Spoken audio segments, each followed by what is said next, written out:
막판 네거티브 한 방인데요. 국민의당에서 문재인 후보의 아들 문준용 씨의 특혜 취업 의혹 논란에 대해서 결정적 증거라면서 녹취 오디오를 공개했습니다. 들어보시죠. 얘기를 해서 어디에 이력서만 내면 된다고 얘기를 했던 것 같은데 아빠가 하라는 대로 해서 했었던 걸로 나는 그렇게 알고 있었어. 그리고 그렇게 소문이 났고 그렇게 얘기를 들었어.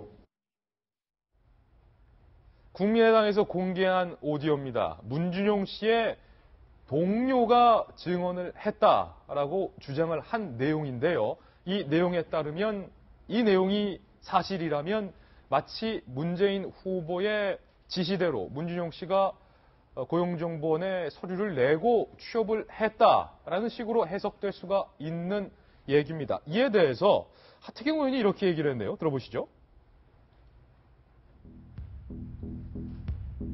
천기누설했다가 급당황한 문준용 친구분은 확신에 차서 문준용 씨가 고용정보원 입사를 고민할 때는 유학 갈 마음을 갖기 전이었다라고 썼다라고 밝히면서요.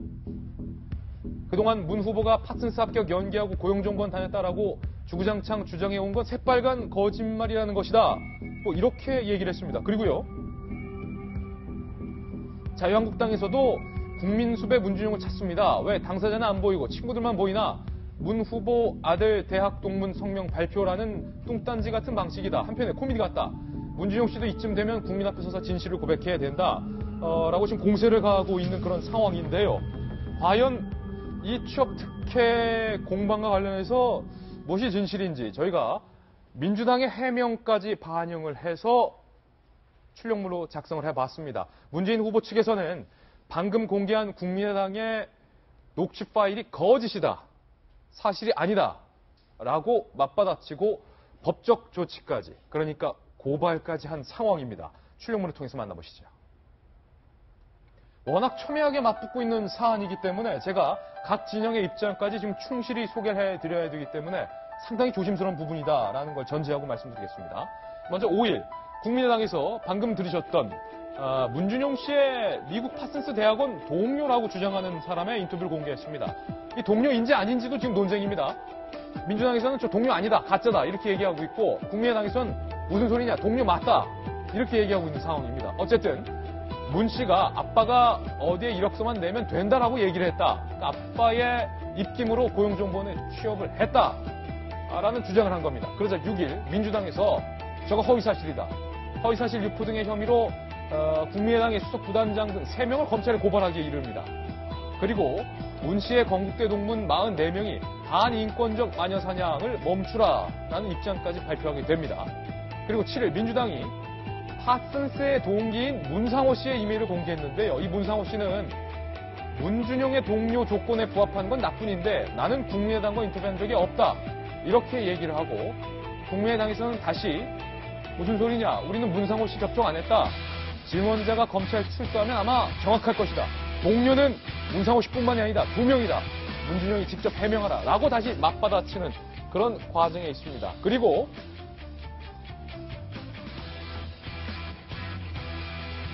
여기까지군요. 지금 국민의당에서도 무고죄로 민주당을 지금 맞고소한 그런 상황입니다. 워낙 지금 첨예하게 맞붙고 있는 그런 상황인데요. 이야, 정성희 의원님, 이게 워낙 조심스러운 상황이라서 만약에 이 국민의당이 공개한 녹취 파일, 음성 변조까지 돼 있는데 이 사람이 문준용 씨의 파슨스 동기가 맞다면 이라는 가정하에 상황이 어떻게 되는 겁니까? 맞다고 보면은 완전히 문재인 캠프에서는 악재죠. 악재고 지금까지 좀 돌이켜 생각해보면 문준용 씨 고용정보원 취업은 저는 늘 이런 일을 평가할 때 그 사람이 문재인 후보가 아들이 아니고 안철수 후보의 딸이라도 또 우리가 비판할 것이냐는 잣대를 가지고 봅니다. 그 2명이 지원에 2명 모두 합격했고요. 그 다음 합격하자마자 해외 연수를 갔습니다. 해외 연수 기간까지 포함해가지고 퇴직금까지 다 받았습니다. 그러니까 우리 많은 그 백수 젊은이들, 취업을 못하는 젊은들한테는 저 있을 수 없는 특혜가 맞아요. 그러면 정말 자기 힘으로 취업했느냐 아니냐는 것이 관건 아니겠습니까? 예. 여기에 대해서 핵심은 이라고 생각합니다. 문 후보가 정확하게 설명을 안 했어요. 고마해라던가 아니면 지난번에 대선에서 나왔으면 이미 검증이 끝났다. 그러니까 저는 이런 태도가 그 의혹을 확산시켰다고 보거든요. 그러니까 지난번의 선거는 지난번 선거고 이번 선거는 이번 선거입니다. 지난번 선거는 또 사실 이 문제가 나온 건 맞지만은 NLL 파동 이것 때문에 사실 그것 때문에 문 후보가 많은 피해를 봤죠. 검증이 제대로 안 됐어요. 그러면 이번은 또 새로운 선거이기 때문에 이번 선거에 나오는 의혹에 대해서는 성실하고 구체적으로 설명을 할 의무가 있습니다. 후보 입장에서는. 그런데 그것을 되게 안 하고 넘어갔고 사실이 아닙니다.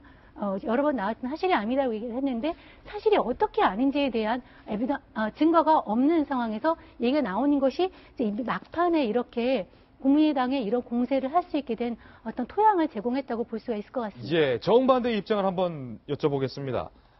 김영주 의원님, 만약에 민주당의 주장이 사실이라면, 이라는 걸 전제한다면, 네. 국민의당의 녹취 파일이 거짓이 되는 겁니까, 그럼?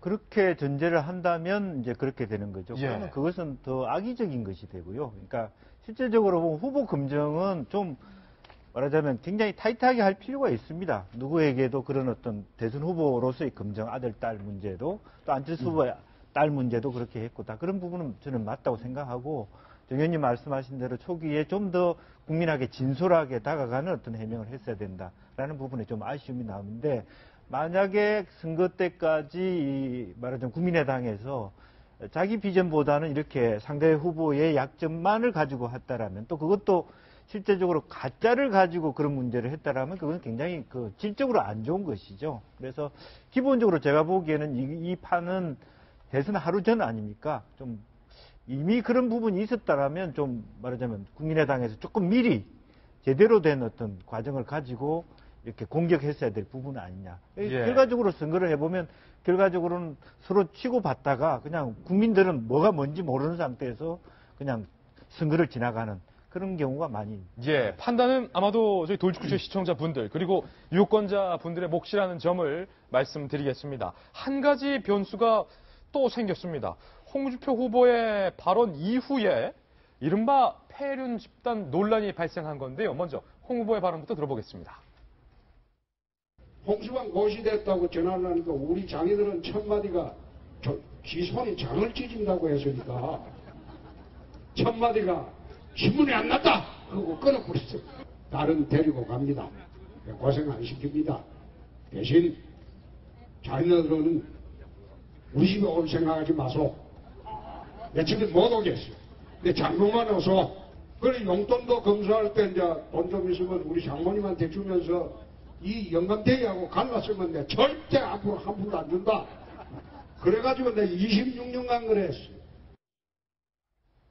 홍준표 후보가 유세연설을 하던 중에 장인어른을 영감탱이라고 발언을 한 것이 민주당에서 문제 제기를 삼은 겁니다. 영감탱이가 웬 말이냐 라면서 문용식 문재인 캠프 단장이 이렇게 문제 제기를 했습니다. 문용식 문 후보 측 가짜뉴스 대책 단장이었는데 결론적으로 단장직에서 사임을 했습니다. 그런데 단장직이 아직 있을 때 이 시각 PK 바닥 민심이다. 폐륜 집단의 결집이 무서울 정도다. 라고 말을 하면서 홍 후보의 발언에 대해서 비판하는 메시지를 SNS에 올렸는데요.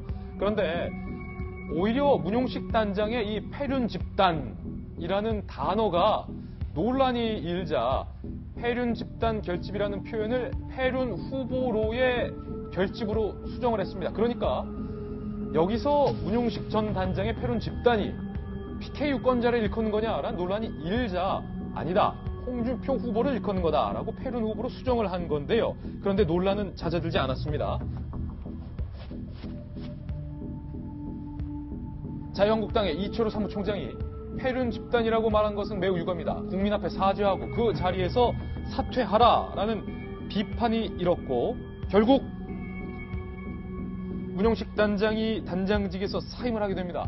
제가 글을 쓴 것은 장인을 영감탱이라고 부르며 용돈 한 푼 안 주고 26년간 집에도 못 오게 한 홍준표 후보를 거론한 것이다. 상식적으로 제가 유권자에게 폐륜이라는 말을 하겠느냐. 선거가 끝날 무렵이 되니 사소한 말꼬투리로 트집 잡아 이간질하는 것이다. 라고 해명을 했지만 결국 단장직에서 물러났습니다.